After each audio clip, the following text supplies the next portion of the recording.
साथियों नमस्कार। आज एक महत्वपूर्ण अध्याय पर अपन जो है चर्चा करने वाले हैं कि जो मामले हैं एंटी करप्शन के या सीबीआई के, उसमें कन्फेशन करें या ना करें। भाई मेरे कहने या ना कहने से कुछ नहीं होगा। जो भी करना है वो करना है आपको। आप कन्फेस करोगे तो आपको मुबारक, नहीं करोगे तो भी जो है आपको मुबारक। जो करना है भाई आप जानो।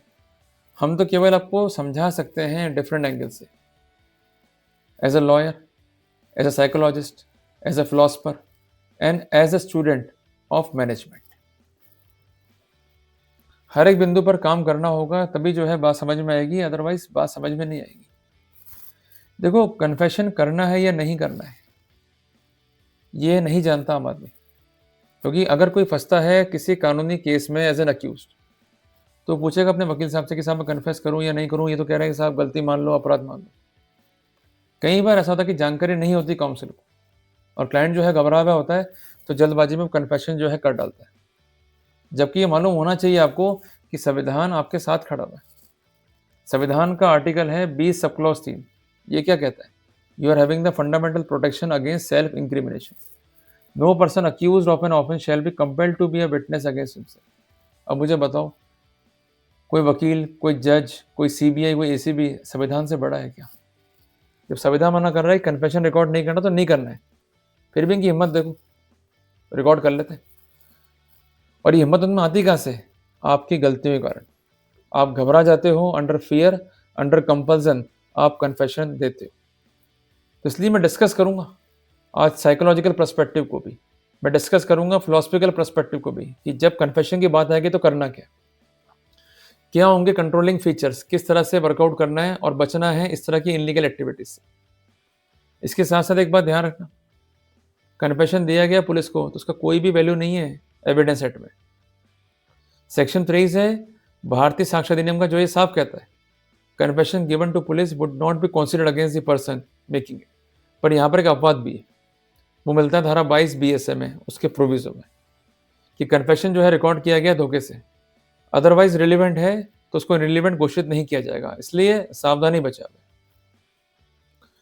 कुल मिलाकर के जब भी कन्फेशन देगा कोई आरोपी, तो उस पर होगा साइकोलॉजिकल प्रेशर। ये प्रेशर कैसे माउंट होता है, इसके क्या क्या जो है स्टेप होते हैं, इसको जो है अपन समझते हैं। अपन एक केस लेते हैं। ये मान लीजिए कि आप गिरफ्त में हैं सीबीआई के। तो एक ऑफिसर जो है आएगा, कमरे में आप जो है अकेले हैं, क्लियर है, तो आपसे एक ही बात कहेगा कि एवरीथिंग इज प्रूफ। पर ये बात कहने का दम कहाँ से है ऑफिसर में? सबसे पहले इन लोगों ने क्या किया कि आप पे लगा दी एलिगेशंस और उसको मान दिया पब्लिक व्यू में जाके, ताकि समाज में जो है आपकी बेइज्जती हो, जो आपके घर वाले हैं वो आपको देखें घिन निगाहों से। और हर आदमी को अपनी इज्जत जो है प्यारी है। जब लगते हैं एलिगेशन आते हैं पब्लिक व्यू में, तो आदमी घबरा जाता है, because you are not prepared for the same. जरा फर्ज करो, आप घर में बैठे हो और आप बनियान में हो और निक्कर में हो, आप आम चूस रहे हो, ये एक संकल्प ना करो, और आपको बड़ा आनंद आ रहा है। बाहर एक घंटी बजती है, एक लड़की चिल्लाती है आके, बाहर निकल चोर, मेरे पैसे खा गया। क्या होगा? हालत खराब हो जाएगी। जो स्वाद ले रहे थे ना आम का, वो आप ले ही नहीं पाओगे। ये करके देखना प्रैक्टिकली, तो मालूम पड़ेगा। तो बेसिकली एलिगेशन लगाते हैं पब्लिक व्यू में, ताकि माइंड से जो है प्ले करें। इसके बाद कर लेंगे गिरफ्तार आपको। आप हो गए आइसोलेशन में, परिवार अलग है, आप अलग हैं, वकील तक से मिलने नहीं देंगे आपको, जबकि लीगल राइट है धारा 38 बीएनएस में। अब जब आदमी अकेला होता है, एक बंद कमरे में होता है, तो वो टेंशन वैसे रहता है। आप एक काम करना, खुद को अपने ही घर में कर लेना बंद आज, और लाइटें कर देना ऑफ। तो आपको टेंशन हो जाएगी, भाई ये हो क्या रहा है, ये मेरा अपना घर है किसी और का घर है। ये है theory of isolation, theory of psychology. और उसके बाद ये आते हैं कंट्रोलिंग पोजीशंस में, जहाँ ये कंट्रोल करना शुरू करते हैं आपको। तो you become regulator for them, आप घुमाना शुरू करेंगे आपको ये। तो इनका पहला क्या होगा? Content, everything is prove. भाई देखो, सब जो है मुलजिम बन गए हैं, और तुम भी जो है मुलजिम बन गए हो, अब तुम कबूल दो। कबूलने से फायदा क्या होगा? तुम बच भी सकते हो, सरकारी गवाह भी जो है बन सकते हो। Even they might humiliate you, even they might use different tools. ये विश्वास दिला दे कि बाकी लोगों ने कन्फेशन कर लिया, तुम भी जो है कन्फेस कर लो। क्योंकि देखो, जब भी केस बनता है ना, उसका क्लोजर प्रिंसिपल होता ही नहीं है। उसका जो क्लोजर प्रिंसिपल है वो है अक्यूज। अक्यूज कुछ बातें बताता है जिसको जोड़कर केस की रिंग जो है पूरी करते हैं। अगर वो बातें ही नहीं बताई आपने, इनका रिंग ही पूरा नहीं हो पाएगा। जब रिंग पूरा नहीं होगा, तो अल्टीमेटली इनका जो रेट ऑफ फेलियर बढ़ जाएगा। तो अपनी मूर्खता से हम केस को जो है करवाते हैं सक्सीड। तो ये गलतियां जो है मत करो। ये कह सकते हैं कन्फेस नहीं किया तो गंभीर परिणाम जो है भुगतने होंगे। तो they are controlling you. Clear है? ये पार्ट एंड पार्सल है डार्क साइकोलॉजी का। ये किताब आती है जेम्स फिलिंग की, उसमें ये सारे के सारे इंस्टेंस जो है देखने को मिल जाएंगे आपको। पर ध्यान रखना, जो फियर है वो अस्थायी होता है, क्योंकि ये नया फियर कॉज कर रहे हैं। पर जो फियर हमारे माइंड में है उसको हमको बाहर निकालना है, which is called a trauma effect. Clear है बात है? अगर हमने ऐसा नहीं किया, कन्फेशन दे दिया और कन्फेशन राइटिंग में है और रिकॉर्ड हो गया as per the protocol of section 183 of BNSS, आप कैसे बच पाओगे? सोचो जरा। अगर आपका जुडिशियल एडमिशन रिकॉर्ड पर आ गया, बिफोर मजिस्ट्रेट कन्फेशन रिकॉर्ड कर लिया, ये खंडित नहीं हो पाएगा। इसलिए रुको, if you are going to confess. तमाम ये पॉलिसी खेलेंगे आपको डिस्टर्ब करने की, रुकना चाहिए। इसके अलावा ये फॉल्स होप भी जो है जगा सकते हैं आप में। उनको लगेगा भाई ये तो टूट ही नहीं रहा, भाई ये तो धंधा बड़ा खतरनाक है, ये टूट कैसे नहीं रहा। ये पुचकारेंगे आपको, बेटा देख तू बहुत सीधा आदमी है, तूने कुछ नहीं किया, हम जानते हैं, we are totally lenient with you. तो एक काम कर, बता दे भाई ये कैसे हुआ था, ताकि दूसरे लोग जो है फंस जाएंगे और उनको मुलजिम बना देंगे, and we will make you सरकारी गवाह। जब भी कन्फेशन के लिए आपको लेके जाएंगे ना, इनका नहीं होगा इनिशिएशन, पढ़ना उस फॉर्म को। ये लिखवाएंगे कि मैं अपनी इच्छा से कन्फेस करना चाहता हूँ, I give consent for the confession, I am ready and willing to confess. ये लिखा हुआ होता है उसमें, क्योंकि कानून यही तो बोलता है कि अगर अक्यूज चाहे अपनी इच्छा से कन्फेस कर सकता है। तो ये पहले तो मजबूरियां पैदा करेंगे, फिर लिखवा आपसे लेंगे कि I am going to confess. तो आप खुद के विरुद्ध एक साक्ष्य जो है गठित कर दोगे। कानून वहां तो अलाउ कर रहे हैं इनको, पर इन्हें जो है राइट नहीं है to compel you to give the confession. इसलिए थोड़ी सी रखो समझदारी, थोड़ा सा काम लो विथ क्लेवरनेस। रास्ते कठिन है पर मुश्किल नहीं है, तय भी हो जाएंगे। क्योंकि जो आप जर्नी करते हो उसमें पता ही नहीं आपको कि क्या वर्कआउट करना है, इसलिए आप जो है पैनिक हो जाते हो। यू गॉट माई पॉइंट ना? बेसिकली स्थिति वैसे कि हम एक जंगल में जा रहे हैं, अज्यूम करो वापस से अंधेरा जंगल है, अकेले जा रहे हैं, ना टॉर्च हाथ में ना लाठी हाथ में, बस चले जा रहे हैं। आवाज़ें आ रही है, आहट की म्यूजिक को जो है अज्यूम करो, या कोई पक्षी जो है चहक रहा है, या कोई जानवर जो है आवाज़ें निकाल रहा है, हालत ख़राब हो जाएगी आपकी। यही तो है साइकोलॉजिकल प्रेशर जो आप पे क्रिएट करते हैं। इवन दे में एडवाइस यू कि हम सेटल कर लेंगे भाई तुमसे, तुम कन्फेस कर लो, या भाई छोटी सी फॉर्मेलिटी, भाई चाय वाय पियो यार, हम कौन सा बुरा कर रहे हैं आपका, आपकी वाइफ को जो है बुला लेंगे, and they will try to show, अरे अपन तो फैमिली है यार, लड़ाई अपनी थोड़ी ना है, अपन तो दोस्त हैं यार, चाय पियो और बताओ क्या क्या हुआ था। इवन दे में से टू योर वाइफ, अरे समझाओ भाई साहब को, देखो इतना लंबा कैरियर है, भाभी जी फिर क्या होगा, जेल पहुंच जाएंगे, भाभी जी might be in a danger और might be in a fear. वो एडवाइस कर देंगे आपको कि भाई कन्फेस करो, जान छूटेगी अपनी। जान छूटेगी नहीं, कन्फेशन कर लिया, डॉक्यूमेंट बन गया, बच ही नहीं पाओगे। कन्फेशन करना ही नहीं है। तो कुल मिला करके अगर हम कन्फेस नहीं करेंगे, हम रहते हैं साइलेंस, तो इसका फ़ायदा क्या है? Your today silence will protect your tomorrow's liberty. ये एक फॉर्मूला सिद्धांत है साइकोलॉजी का, इसको ध्यान रखना। अथॉरिटी फिर प्रेशर भी कर सकती है आपको,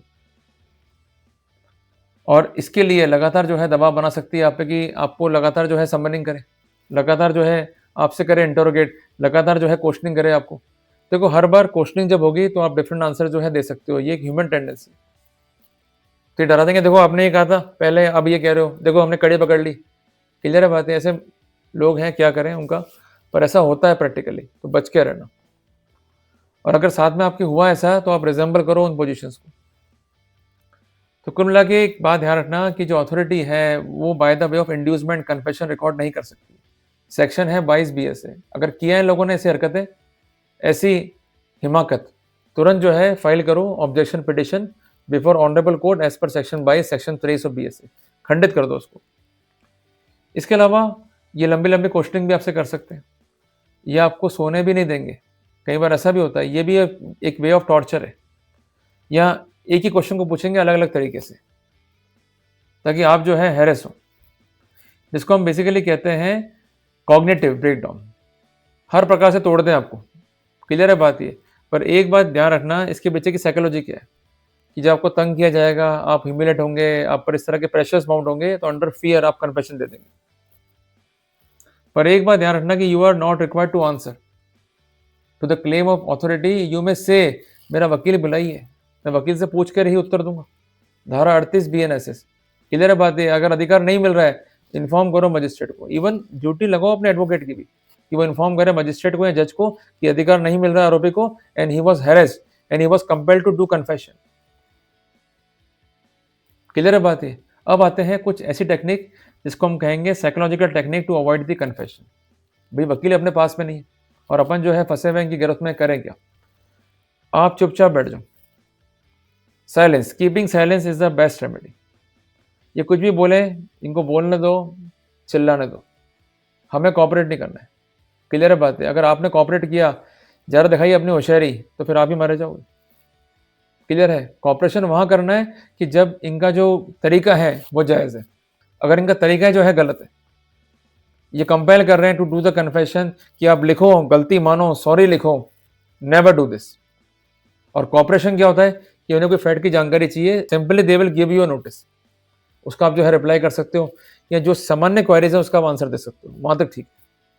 पर अगर दबाव बना रहे, तंग कर रहे हैं, डू नॉट कॉपरेट, साइलेंस। और एक महत्वपूर्ण मूवमेंट था इंडिया में जिसको हम कहते हैं नॉन कॉपरेशन मूवमेंट। ये चला था महात्मा गांधी साहब ने, याद करो उसको, कि हम कॉपरेट नहीं करेंगे अंग्रेजों को। क्लियर है बात है। तो इसलिए अगर वो हमें धमकाते हैं तो आप बाउंड नहीं हो टू डू द कन्फेशन। इसलिए बार बार कह रहा हूं मैं आपको कि आप ये गलतियां करते हो, फिर आपको जो है पछताना पड़ता है आखिर में जाके।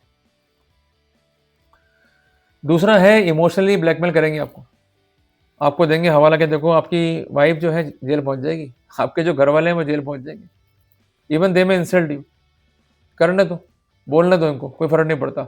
इमोशंस का कोई स्थान नहीं है लॉ में। क्लियर है बात है।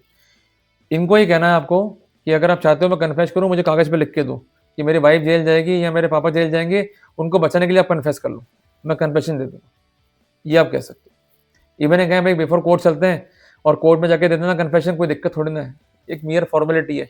इनको बोलो कि आप लिख के दो कि कन्फेशन करो, मैं आपके कहने से कन्फेशन कर रहा हूँ।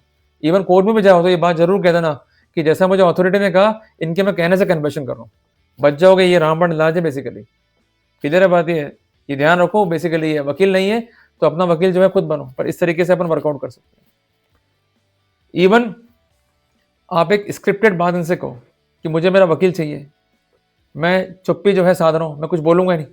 इवन आपको नोटिस देंगे, उस पर साइन कर दो, ये लिख दो कि मेरे वकील साहब सो एंड सो है, उनका नंबर सो एंड सो है, email ID so and so है, ये डॉक्यूमेंट उन तक पहुंचाया जाए।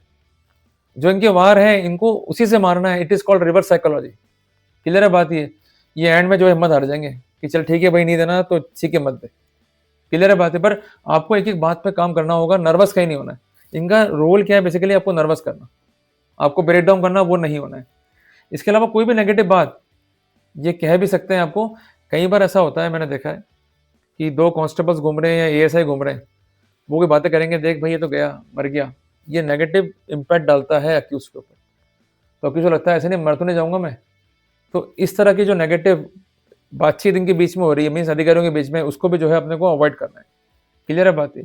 इसके अलावा अपना ईगो जो है कंट्रोल रखना है। कई बार आप लोग गुस्से में रहते हो, गुस्से में आकर के आप जो है अपना कन्फेशन दे डालते हो, इस चीज़ को जो है अपने को अवॉइड करना है। क्लियर है बात है। कुल मिला के आप स्ट्रेस फ्री रहो, किसी प्रेशर में मत आओ, कोई फियर कुछ नहीं उखाड़ सकता आपका। क्लियर है बात है। बट आपको अपने लीगल अधिकार जो है मालूम होने चाहिए, जो मैंने आपको जो है स्पेसिफिक कर दिया। तो कुल मिलाकर के नटशेल में हम एक बात करेंगे कि we are having the legal shield which is given to us by संविधान, which is given to us by Bharatiya Sakshya अधिनियम। ये मांग के चलना कि आप अकेले नहीं, आप खुद के लिए लड़ रहे हो, ये मांग के चलना। Fight for yourself, you are not alone in this world. तीसरी बात, साइकोलॉजिकल पैरामीटर्स काम में लो टू सर्वाइव। ये कुछ नहीं कर सकते, आपको डरेंगे मारेंगे पीटेंगे, अरे भाई कोर्ट में लगा दो एप्लीकेशन, ये मार रहे हैं पीट रहे हैं या मुझे ह्यूमिलेट कर रहे हैं या मेरे कपड़े खोल रहे हैं, रात को जो है मुझे सोने नहीं दिया, एक एक पॉइंट के खिलाफ जाएगा। करके देखो सही मेरे दोस्त, आप करते नहीं हो इसलिए आप जो है परेशान हो जाते हो। तो अपनी अप्रोच क्या होगी, डिसिप्लिन, कि ना तो इनके भगा में मानना है, ना इनकी फियर को जो है मानना है, जो लीगल राइट्स है उसकी बात करनी है। और इसके अलावा अगर तंग करते हैं, कोर्ट को जो है इन्फॉर्म कर दो। और अगर कन्फेशन रिकॉर्ड कर लिया इन लोगों ने पूर्व में, तुरंत जो है खंडित कर दो। और आप ये लीगल आपत्ति किसी भी स्टेज पर जो है दाखिल कर सकते हो। पर ये ध्यान रखना कि जितना जल्दी करोगे उतना ही फायदा आपको होने वाला है, देरी ना करना इसमें।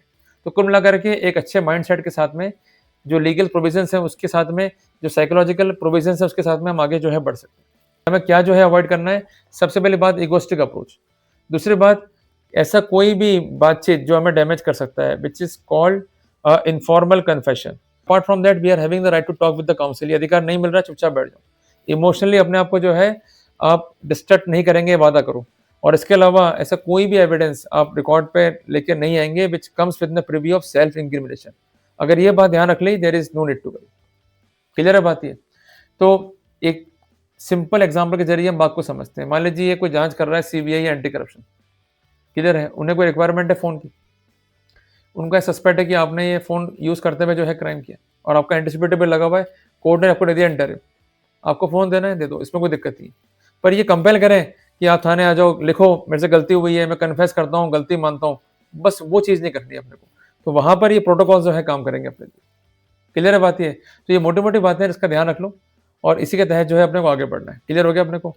और इसके अलावा एक पॉइंट और नोट कर लो आप कि वॉइस सैंपल जब आप देते हो, it is not self incrimination. Clear है बात ये? पर इसके लिए कंप्लायंसेस हुई है नहीं हुई है, सेक्शन 349 बीएनएसएस की, इसको जो है देख लेना ताकि दिक्कत अपने को जो है नहीं आए। तो मैंने आपको बता दिया way out to deal with the issues of confession, ताकि हम किसी भी तरह के ट्रबल में नहीं आए और हमारे राइट्स जो हैं अफेक्ट ना हो। जल्दी मिलेंगे एक नए अध्याय के साथ में।